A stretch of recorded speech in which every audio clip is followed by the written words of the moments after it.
Hey, what's up guys? Jason here from Poor Man's Preparing, back with another video. This time we're going to check out this old bait tank I made a few years back. So as usual, we'll run that intro and check it out.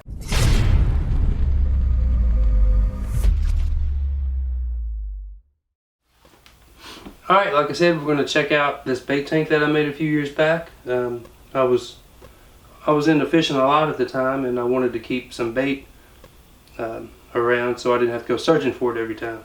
So if you enjoy fishing, you want to add fish to your freezer, you might consider making one for yourself.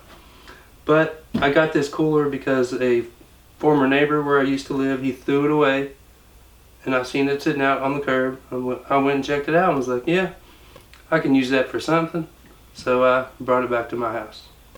But I'll show you right now what I did to it, the little fixes I had to do, and how I made the bait tank.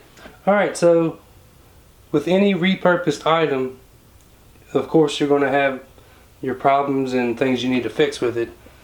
But in the long run, it's going to save you money. But I'll show you a couple of the problems with this cooler. There wasn't many. Alright, the first issue that I had to address was this little piece of plastic that keeps the lid at the right angle when you open it up, so it doesn't flip up or fall back down. It was broken in half. So as you can see, I just put a old screw with a nut on there, and that resolved that issue for free because I had this laying around. And the only other issue with this cooler really is when I got it, or didn't get it, when I found it, it did not have a plug for the drain hole, which obviously is a problem if you're going to use this as a bait tank. So I just made one out of a cork. I cut it down to fit out of an old liquor bottle, and I keep it on the inside here, and it does the trick. The last time I used it anyway, I might have to replace it, but that's no problem there. So those are the only issues that I had with the cooler, and of course I fixed them for free, which just makes everything better. Alright, so if you're looking to do this yourself with a cooler or something like that, basically all you're going to need is a drill and one drill bit that matches the size of the hose on the pump, which I'll show you here in a second. But just select a location wherever it's convenient, and this right here is a reenactment.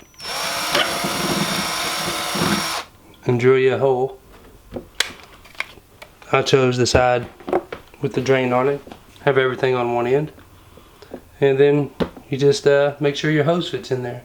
And that's basically all the work you're going to have to do if you buy a new cooler, which I think you can get a cooler at Walmart for like 20 bucks, and you can get your pump while you're there as well. Alright, so you really only need 2 items for this, possibly a third if you plan on taking this in your vehicle. So the first obviously is an oxygen pump to provide the fish with oxygen so they won't die. I'm not sure, but I might have had this one prior to building this tank. I did build another tank that was larger, and which makes me think I had this pump already because it's a 30 to 60 gallon pump. So either way, get a pump. I think it was like $20–25, so it's not very much money. And I like these long stones that hook right up to the pump, which I'll show you in a second. I don't know, I got like 2 of them for $5 or something like that. It allows all the oxygen to come throughout here, the whole thing, instead of just out of one spot. And the third item is optional, really.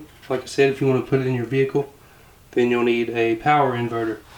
And you basically, what that does is you plug it into your cigarette lighter or the 12-volt outlet. That's called now. They don't have cigarette lighters in them anymore.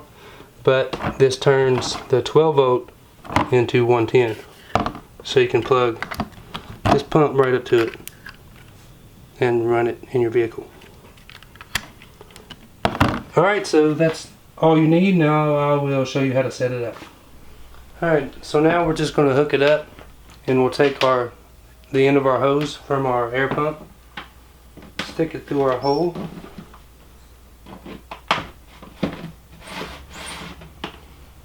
and connect it to this stone. next thing you want to do is put some water in it. Now, the best thing to do is either set this up the day before and at least 24 hours and let the water get all the chlorination out of it, or you can buy some fish safe drops in the fish section at the your local Walmart. Alright, now I'm just going to fill it with some water. It's going to be long and boring. I'm not going to fill it all the way up, but make sure there's enough in there so you can get the idea of how the bubbler works. So, I'll do that now.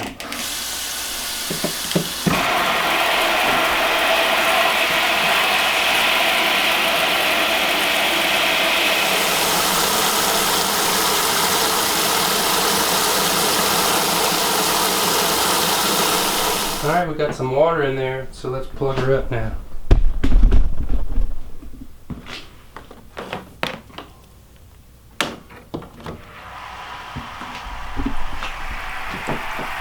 There you go. And there you see how it spreads the bubbles out. And it's also a lot more bubbles than your regular. Just coming out of that tube, it just be, you know, plop, plop, plop, plop, one little stream of bubbles. So that allows it to spread it out. And what I did to this, I actually tied some fishing sinkers to it and kind of rigged that up. You can actually hook two of them together, but I did have it like that, but the other one I had broke. So I just weighted it down because it did want to float up initially. Usually these would be covered by like gravel in a fish tank or something like that. So.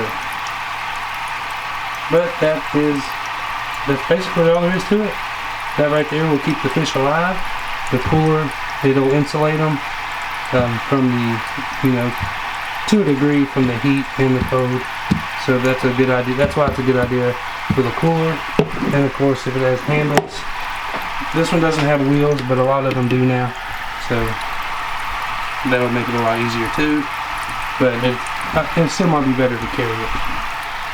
And of course, two handles, so it's better to have help when carrying it. So bring a buddy with you, because that water gets heavy. It's like 8 pounds a gallon or something like that. 12 pounds? I don't know. I've heard a lot of different things. It's heavy. Let's see. Looks like my cork is still holding up though. No drips. That's good. So there you go.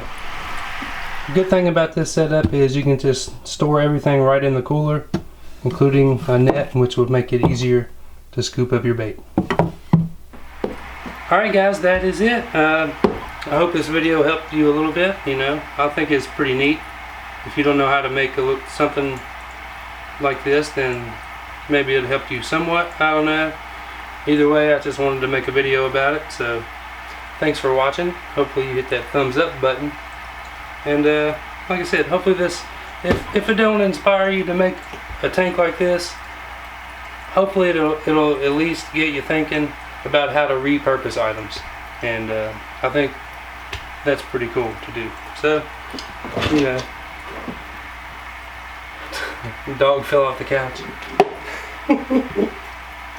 Anyways, that's it guys. I want to thank you for watching. As always, hit that like button, like I said, thumbs up.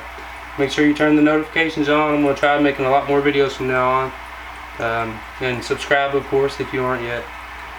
But just thanks for being around. Thanks for your support. And I'll see you next time. Oh wait, and remember, be ready. Alright, a few more things to add. If you're going to use this inverter in your vehicle, you might also want to include an extension cord so you can reach wherever you put it. If you have a truck, or if you put it in the trunk of your car or whatever, then you can run that through an open window or whatever. Alright, so I also want to show you this other cooler that I have right here. This came from Walmart. It was $20.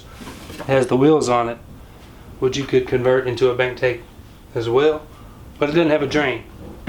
But you can buy like a drain hole or whatever you want to call it and put it in there, no problem. At Walmart, of course, they got everything. But I want to show you what I did to this cooler, modified it to make things a little bit easier, and it involves fishing poles. Basically, I took these strips of Velcro and I attached 2 strips on each side, some over here on this side as well. And what I do with it is I use it to hold my fishing poles, because you know, catfishing poles especially, they're like 8-9 feet long. So I use these to haul the poles around, toss the cooler in the back of a truck, and then pull it down to wherever you're fishing, and you ain't got nothing to worry about. You only have to grab your cooler and take it with you, and you're ready to go. You can keep your bait, your drinks, beer, whatever you want in it. Just put your bait, you know, like worms and stuff, just double, triple bag it so it doesn't get all over your drinks. But anyway, that's a few different ways you can modify a cooler. Maybe leave some suggestions down in the comments on things you've done or ideas you have. Alright guys, that's it for real this time.